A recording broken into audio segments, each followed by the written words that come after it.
Scan for Sovi and straight A's only. Let's go!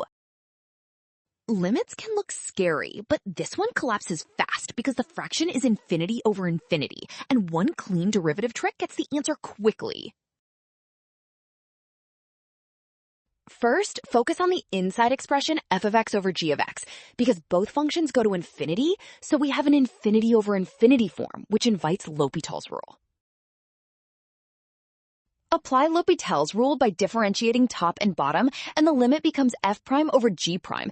As x goes to infinity, those derivatives approach 8 and 2, giving 4. Now plug that result back into the original expression. F over g approaches 4, then 4 plus 6 equals 10, so the limit is 10.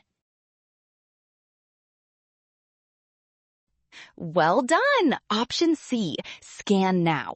Do not rush signs or skip steps. Trust the given derivative limits and check each step carefully.